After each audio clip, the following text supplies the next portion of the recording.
Morning guys. So welcome to a bit of a dull and dismal day.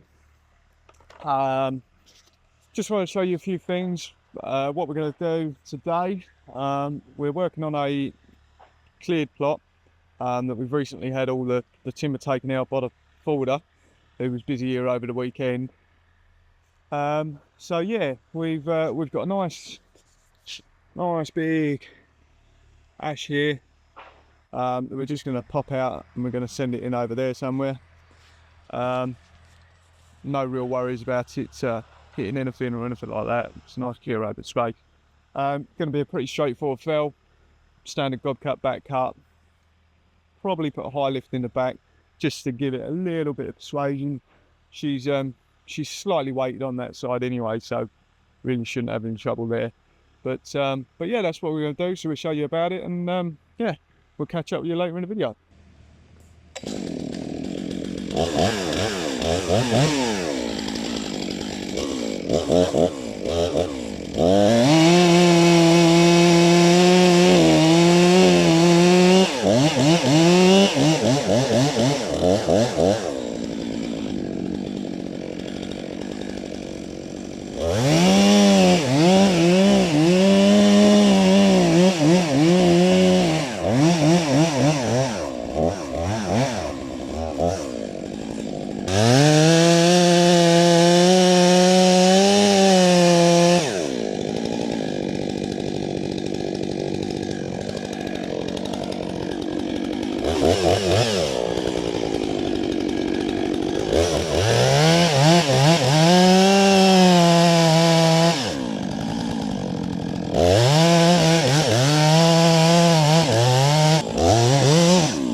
That one all cut and cleared. That one went absolutely beautifully.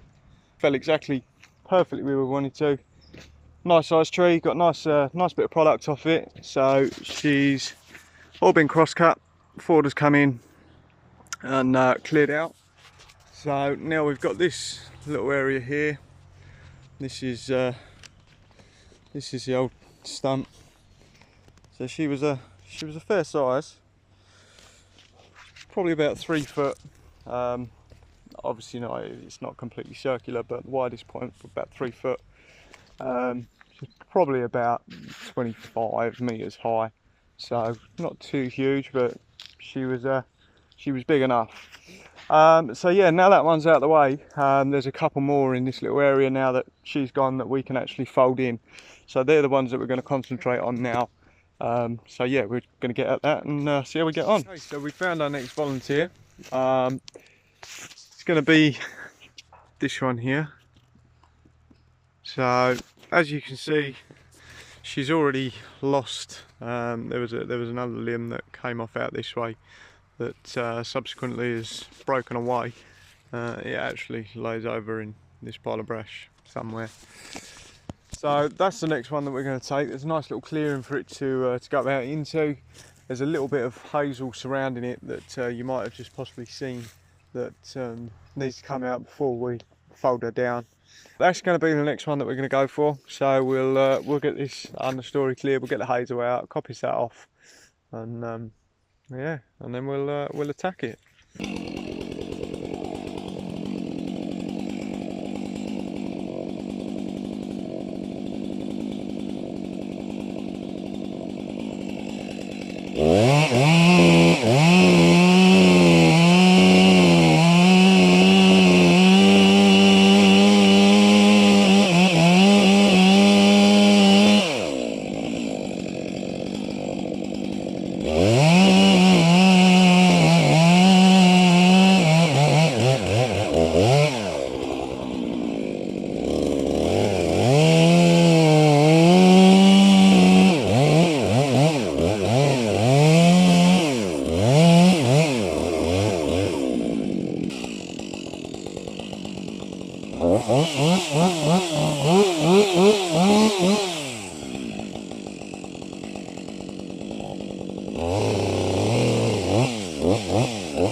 Okay, so we've done our gob, we've done our bore.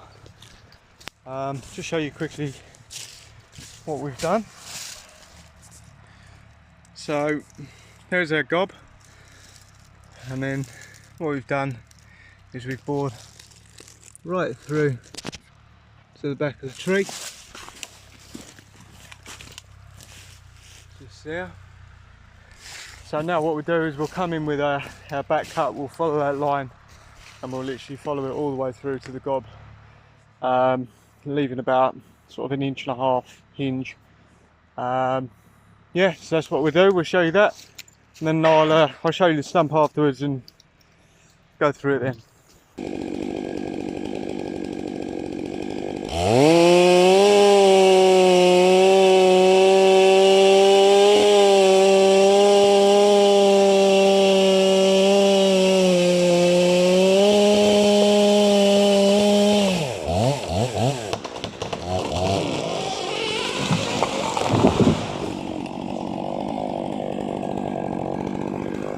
Okay, so she fell perfectly well. Exactly what we wanted. No damage to anything else. Beautiful. So just show you the stump and what it is that we've done here and what I was talking about with the letterbox. So there's the stump. Overall, went a little bit low. It was a little bit off level on our back cut, so we sort of undercut. As we come through, we undercut the bore that we originally did. So there's sort of the letterbox that I was on about. So you've got your holding wood here and here, and this was our bore cut that we put in first of all. So you come through a little bit side to side, and that cuts that detaches all of this sort of heartwood from the tree, and it basically leaves holding timber all the way along here and all the way along here. So basically the width of the hinges there. This side's a little bit thicker than the other side, but she started to go, so just got out of the way and let her do her thing. But yeah, so that's basically what it will then look like, and it's just a good way of gaining back a little bit of control, and reducing the possibility of the split. Well, we'll get this one specced up and snedded out and cleared.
Talking about, so when cut my gob, bored in from the side all the way through, swept it back, and then sort of came round at the angle and then pulled out, so it left this remaining area, and that's what kept the tree standing and stopped it from falling. And then all I did was come in with a slightly lower cut, and I mean, really and truly, I probably should have gone down a little bit lower, but yeah, and then just undercut first, and that is what then releases the tree and allows it to fall. Used for different scenarios and different kinds of trees. As I said earlier, it's entirely up to you on what you assess to be the best way for the tree that you're facing. So yeah, now she's down on the ground. I'm going to get her all cross-cut, spec to length, and forward can come in, clear that, and then we've got a couple of others that we want to put through as well. So we'll get that done and catch up in a bit.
one's all done. All cross cut, spec to length. Really good job that that one came out. As you probably saw, the root base is absolutely rotten. All of this heartwood is just complete paper mache, and then again it goes up and it is just complete mush. So really good job that that one came down, because it would have only been a matter of time before she fell on her own, and that pretty much follows all the way up the main stem. So, but it just shows that, you know, the real sort of devastating effects of the ash, the dieback disease. It really is a real nasty disease for English ash, and it, like I say, it just slowly kills them from the top down, and to the point that they get like that and they become too unstable, too weak, and they collapse on themselves, which is exactly why we're here. So we're going to concentrate on the next one now. Nice straightforward, very slight lean, but again it's going the way that we want it to go, so it's just going to be a simple fell. It's this one, that one there, nice decent bit of timber on there going out for the firewood. Going to basically fall it directly on top of this one. Not too heavy in the top, so hopefully going to be a nice quick and easy fell. Get it down, get it spec, get it sned out, and then yeah, we'll be moving on to our next.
Alright, so that's us all done in the woods for today. All in all, pretty good day. Had a few hiccups along the way with regards to the folder, had a couple of issues that we've had to sort out. Literally just had another pipe going now, so we're literally going to pack up in here, head down to the yard, get that sorted so that it's all ready to go in the morning. But yeah, all in all, still got plenty of timber on the ground. Nice load of products been taken out, and we've also had a couple of lorries come in and collect some off the stack, which is always a plus. So yeah, I hope you guys enjoyed it. I hope you found it interesting. Obviously, any questions, please feel free to pop them down in the comments below. And we look forward to seeing you on the next one. Ciao.